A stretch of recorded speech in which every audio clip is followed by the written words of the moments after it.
Welcome everyone. Welcome.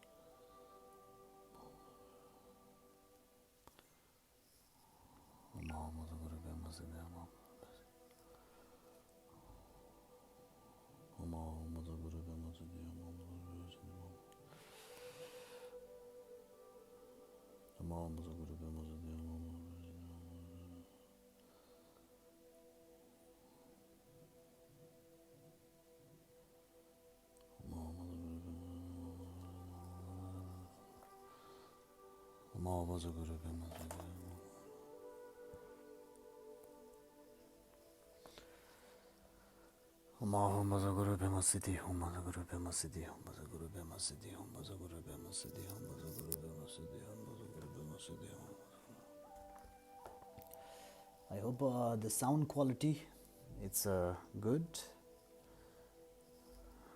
here.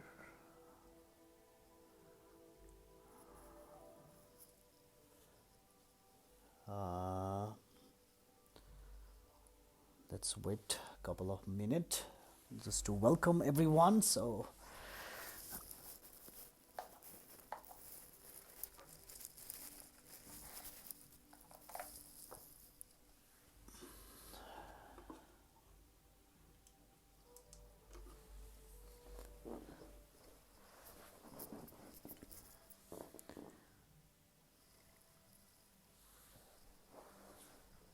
So namaste and greetings everyone.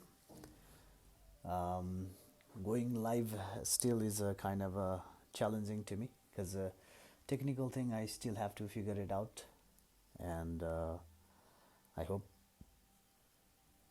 guess we are live now. So could you also please comment about the sound quality, if the sound quality is good, and also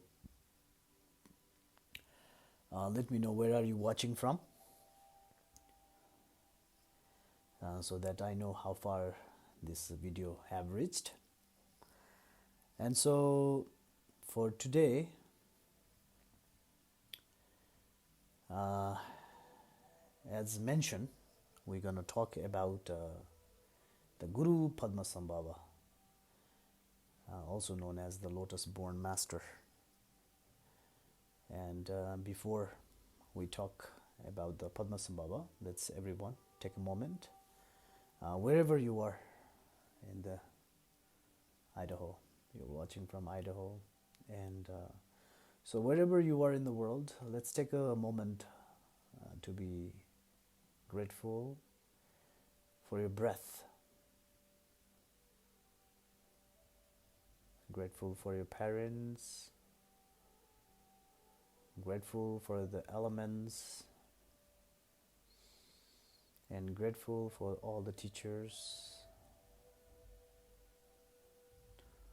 Om Sangye Jadan Soye Sonam Lan Zanzo Bardo Dani Gibson Jun, Dagi Jinso Gebe Sonam Gin, Dolo Benje Sangye Dubar. Sangye Jadan Soye Sonam Lan Zanzo Bardo Dani Gibson Jun, Dagi Jinso Gebe Sonam Gin, Dolo Benje Sangye Dubar Show.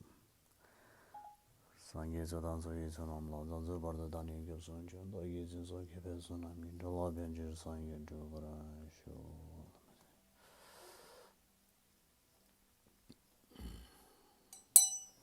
I'm going to do some invocation of Guru Padmasambhava before we go on a further teaching. This is the 7-line prayer. So if you understand, that's good. If not, then just take a moment to feel the vibe of inviting the Guru Padmasambhava. So this is a 7-line prayer I'm invoking.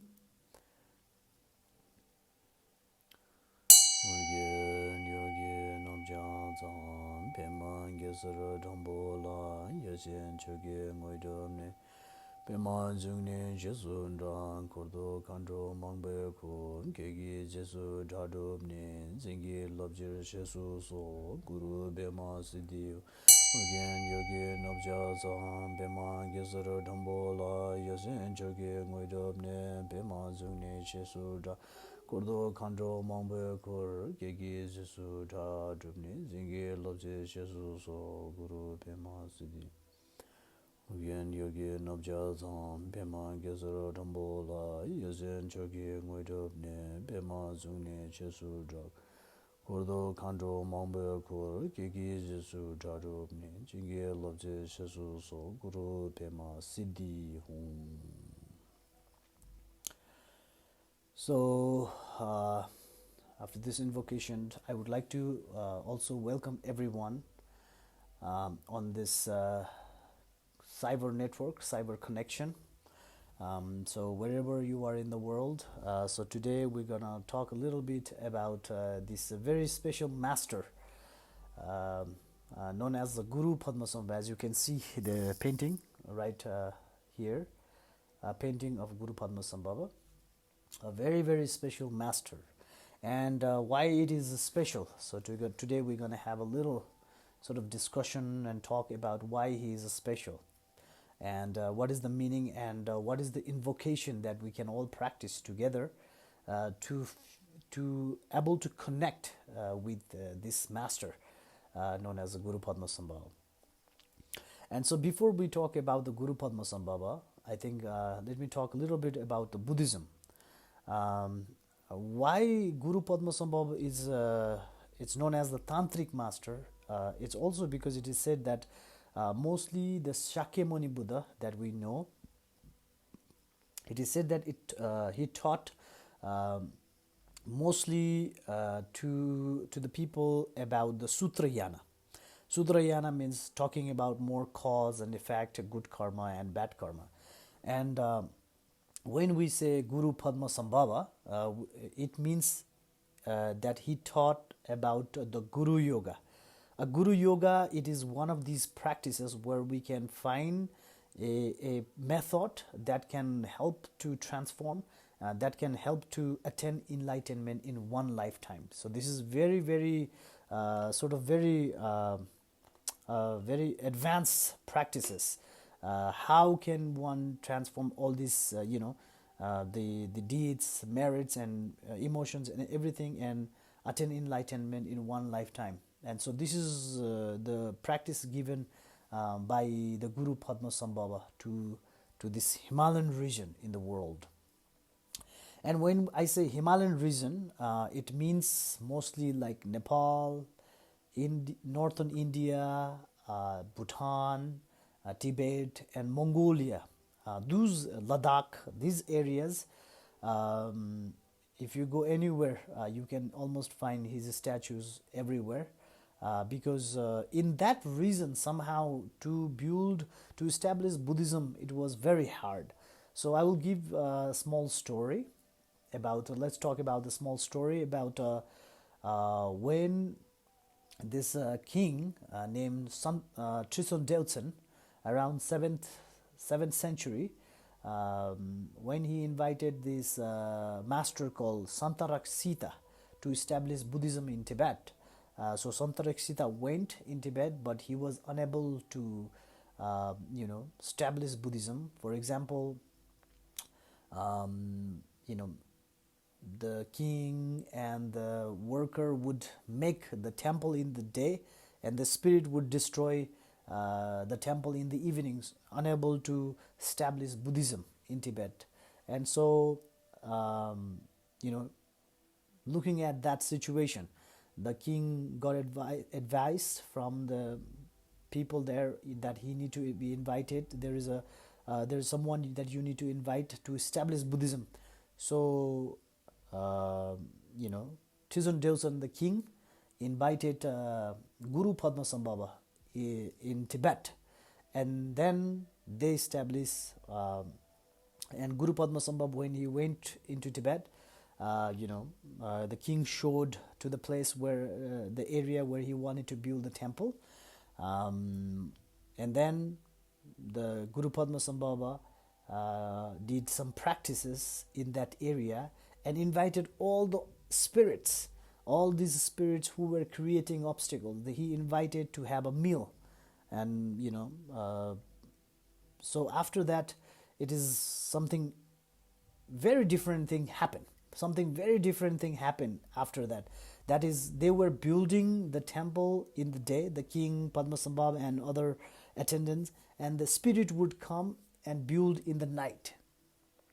So, what is the story here? So when we talk about the Guru Padmasambhava, we have to go beyond of understanding about the intellectual, like this body. Okay, so there was a time when I was reading this thing that says, if a person is holding a thread and needles, and when you are close, you can actually see it. But when you are far, you cannot really see the needle and the thread, and so you might say this person is doing this, and so this physical body is very limited thing. You cannot see like a meter or 2 meter things, but and it's limited. But that doesn't mean that there's things doesn't exist. So what I mean to say is this body is very limited, and when we are really understanding about the Padmasambhava, who is known as Pema Zungne, Lotus Born Master, Guru Padmasambhava, Guru Rinpoche, Lianghua Shen Tashi in Chinese, and these many names that he have. And when we want to understand about the Guru Padmasambhava, we have to go beyond, and that's why this friend of mine just made this movie called Return of the Lotus Born Master, or Searching for the Lotus Born Master, and there he tried to add some science aspect. And anyway, to understand this Guru Padmasambhava's quality, we really have to go beyond of our sense sort of ability to understand. We have to go deeper. For example, the things that he wears, the manifestation that he had, and so many these different this appearance that we can see. Sometimes he is very peaceful, and sometimes he is very wrathful, and so it's little difficult for people to understand why he's it's changing, and sometimes he's in the form of the joined with the masculine feminine, sometimes he's single, and so it's a little difficult. And so when we talk about the Guru Padmasambhava, we are talking mostly about the Tantra. And when we are talking about the Tantra, we are talking about how can a dust can turn into a compost. And this is a very, very, very sort of unusual, a very unusual sort of aspect. A person can turn dust into compost. This is very unusual aspect before, but over the process, it's same thing with the negative emotions. All the emotions that we have, we can all transform. So it is said that Buddha Shakyamuni, taught mostly the Sutrayana to the audience, to the public, and he also taught this Tantra only to the selected people. To the selected people, he taught, the Tantra, which is the shortcut path. Because as you know, when you are in the classroom, there are, you teach if you teach the same subject, the student will understand in a different level. Some understand a little more advanced, some understand in a lower level. But when you teach, you teach. So similarly, there was a time when Buddha Shakyamuni, it is said that the people were also not ready. And so for that reason, and as I was reading about the Padmasambhava also, that it is said that Buddha Shakyamuni himself predict about Buddha, the Guru Padmasambhava coming, to in the future, and teach about the Tantra.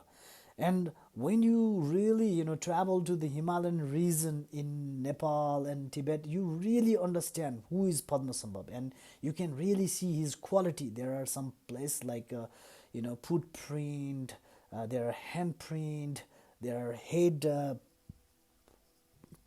print of the Padmasambhava, and so on and so on. So when you travel to Nepal, India, these different places, you can actually see some of the footprint, and these are one of great example, so that we can really see it was real. It was not just a fantasy. It was not just like somebody telling you on the fantasy things, but it is actually real. So when you really travel to the the Himalayan region, you can actually see the qualities and the demonstration that he did and performance he did to really help people transform and really help people learn the Dharma. It is said that he was also born he was born in a lotus flower. That's why he is also called lotus-born master. He have traveled to many, the charnel ground, did meditation for many different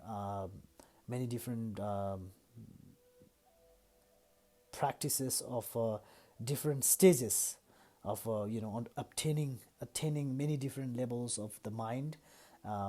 And when we really say about the Guru Padmasambhava, when we really understand about the Guru Padmasambhava, we understand that what is the what is it called? When you really know about Padmasambhava, then also the quality of the female Dakinis, why they are very powerful and why they can be very, very beneficial for a practice. Because it is said that even Guru Padmasambhava was bestowed, or Guru Padmasambhava was given many teachings by many different Dakinis, including Vajrabarai, the queen of the Dakinis. So when you really understand, that's why in his 7-line prayer, there's a Kordo Khandro Mangboy Kor, there's many Dakinis around him. And so when you really understand about the Guru Padmasambhava, also you understand the female energy, because I think it is said that like a Yeshi Chogel, who was known as the female companion, or also known as the female consort of Guru Padmasambhava, and known as the mother of Buddhism in Tibet, I would say, because I think without the Yeshi Chogel, I think we would be not able to read the Buddha Dharma right now. So we have to really remember this female great master, Yeshi Chogel. Like it is said that the Buddha's the teachings were all memorized and shared by this great memorizer, the attendee called Ananda. Similarly, the Guru Padmasambhava, all of his teachings were all memorized by this lady called Yeshi Chogel, and the great Dakini, who actually preserved this old teaching given by Guru Padmasambhava. And I think because of her, we are able to read about the Buddhism, especially about the Tantrayana Buddhism, or about the Buddhism that can really help to transform. Because sometime when I see there is definitely a different Buddhism practices that we can find throughout Asia. For example, if we compare to like places like Thailand, Cambodia, Myanmar, Sri Lanka, I think Laos, these places, people who practice Buddhism, they are called more Hinayana practices, more practice on the sutras. And then mostly China, Japan, these Nepal, India, Bhutan, Tibet practice the Mahayana Buddhism, which means the Bodhisattva path. And I think Mahayana, they call it the great old vehicle. The reason is um, because it is about the bodhisattva path. And bodhisattva path means you are mostly postponing your own sort of liberation for the benefit of other beings. So that's why it's called the higher path. It's not because of this is lower or that, because of the quality, like for example, there are some people who are patient and they want to recover, and there are people who are doctor, who want to cure others, and there are yogis who doesn't really care. All their appearance, their just being can really transform many people. They don't need to do anything. They just have to be. As you know, many of the yogis, they are beyond the limitation of the mind. And so when we say Padmasambhava, as you can see, I think you can see in the here is a painting, and he usually carries Vajra with him, and also the Vajra is a symbolize of indestructible truth, indestructible wisdom, highest form of wisdom, and it can be not destroyed. So that's why when we say when we see a lot of this Vajrayana practitioner, usually carry the Vajra with them that represent the indestructible wisdom. And so usually, he carried this with him, and that is the symbol. And usually he also performs many rituals with that Vajra, and including the bell like this, which means also the masculine and the feminine wisdom and the method, these practices. And I think recently they just finished, they have built the largest statue of Guru Padmasambhava in Perping in Nepal. It's a really big one. They finished building it. And when we really look at the Padmasambhava, we look the quality of alchemy. When we really look the Padmasambhava, I think one of the qualities really inspire me to practice this tradition of Buddhism, especially Padmasambhava's path, is the quality that you can transform. Because then there are people who really spend their time complaining about this and that, and there are people who spend their time, whatever situation there is a opportunity to sort of learn. There's an opportunity to transform. There's an opportunity that we can learn from something from it. So Padmasambhava, Padma means the lotus flower, and Sambhava means the born. So Padmasambhava, the lotus born master. And this is around 7th, 8th century that it happened in Tibet, that he was invited by the King Tritsur Delson to establish Buddhism in Tibet. And now probably everywhere, that wherever the Buddhism that have reached from Tibet, I think everybody almost know about the Padmasambhava, because he's kind of ideal figure about who was able to establish Buddhism in Tibet and in Himalayan region. And for your information, there is the first monastery that was built in Tibet was called the Samye Monastery, and Samye Monastery is the place where Guru Padmasambhava himself had built. If you search in the internet, you can see the picture, how magnificent this temple is. It's called the Samye Monastery, the first Buddhism temple in Tibet, and Guru Padmasambhava is known as the founder and the father of the Buddhism in Tibet. And so many of these termas which are known as these hidden treasures, the treasures that are benefiting people to benefiting teachings according to the time. So Padmasambhava also hide many of the teachings and treasures in the Himalayan region. I think Yeshi Chogel sort of helped to hide these old treasures. We call it terma in Tibetan language, terma. And one of the great terma, I think Terma River is called what is it called? Jigme Lingpa. I think, uh, yeah, I think Jigme Lingpa or something. His name is great treasure master. So many people after the Padmasambhava left the Tibet. Many master have came and revealed these many teachings. So when we really read some books and then we find some at the end or in the beginning we can find this information about this therma, this treasure that has been revealed in the certain places in the certain year by the certain people. So the quality of the Padmasambhava, it is about the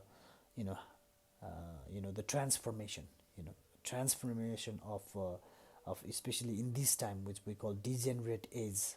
And I think Padmasambhava is known as the Buddha of degenerate age, Buddha of this age also, because he's able to transform, he's able to help transform these all the negative things into the positive. And out of many mantras, out of many prayers, there are dedicated to Guru Padmasambhava. There is this short and most powerful mantra that we are going to all practice together. It's called Om Ahom Vajra Guru Padma Siddhi Hum. Can you all say? Om Ahom Vajra Guru Padma Siddhi Hum.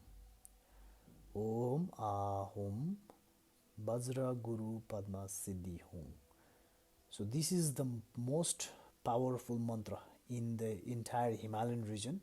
And just a little bit information I'm going to give about this mantra. So when we say Om Ahum, friends who are writing, can you write Om Ahum? So I know you are pronouncing correctly. Om Ahum. O-M-A-H-H-U-M. Om Ahum. Om Ahum. Vajra Guru Padma Siddhi Hum. Om Ahum Vajra Guru Padma Siddhi Hum. So Om Ahum. Om Ahum meaning the body, speech and the mind. Om Ahum means body, speech and mind. And so when we say Om Ahum, it doesn't mean the ordinary body, ordinary speech, ordinary mind. It means Vajra body, Vajra speech, Vajra mind. Which means Om Ahum means undestructible body, undestructible mind and undestructible speech. So Om Ahum Vajra, which I just shared, the Vajra is undestructible wisdom that carries the divine energy of wisdom, undestructible wisdom. So Om Ahum Vajra, undestructible wisdom. Guru, when we say Guru, we are also remembering all the teachers of all the enlightened masters of all the traditions. When we say Guru, Guru is Gu means the dark and Ru means the light. The person who shows shows people from the dark to the light are called gurus. So when we say Guru, Om Ahum Vajra Guru, so when we chant the Guru, then we are remembering the all the gurus of the world. So Om Ahum Vajra Guru. Padma means the lotus flower, because lotus usually comes from the mud and it is never affected by the mud. So when we say Padma, it means the purity and all pure, the pure energy. Padma. Siddhi means the ordinary and extraordinary accomplishment.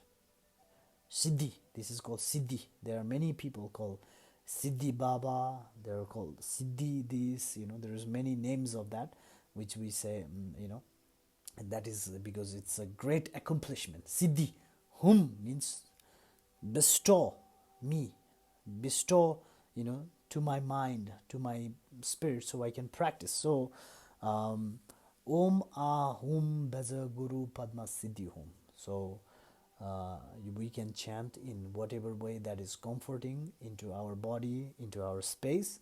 So similar like Om Ahom Bajrang Guru Padma Siddhi Hum. Om Ahom Bajrang Guru Padma Siddhi Hum. Om Ahom Bajrang Guru Padma Siddhi Hum. And so when you chant this mantra, you can visualize about the Guru Padmasambhava just being in front of you on the space. And when you chant this mantra, the visualization practice you can also do is you can visualize this mantra transforming all this, the Vajra speech and mind, this, becoming the Vajra speech, Vajra body, Vajra mind, and also remembering all the teachers, and also at the same time sending this energy of this mantra towards all the six world, towards all the six different realms, toward all sentient beings. So when we chant this mantra, you can use this body as a vessel, as in tools to receive the blessing and send the blessing. So Om Ahom Bajrang Guru Padma Siddhi Hum. Om Ahom Bajrang Guru Padma Siddhi Om Ahom Bajrang Guru. And sometimes you can also use the rosary, the beads. You can use either like a 100, like 100 times, 1,000 times, however that is possible to you. And so this mantra, it is probably chanted by all the people who are in the Himalayan region, mostly because Guru Padmasambhava energy, it's about this quality that can help transform this ordinary circumstance into extraordinary circumstances, ordinary mind into extraordinary mind, normal mind into Buddha mind, the wisdom mind. So if you have any questions about related to the Guru Padmasambhava, feel free to comment. So I would love to see if you have any questions. You can let me know. I will answer the question.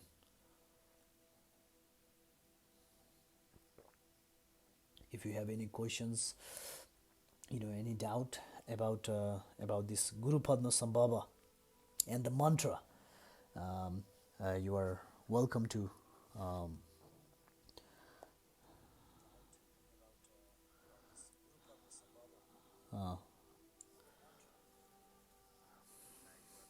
you can comment the mantra, and I will reply the answer for you. So saying that,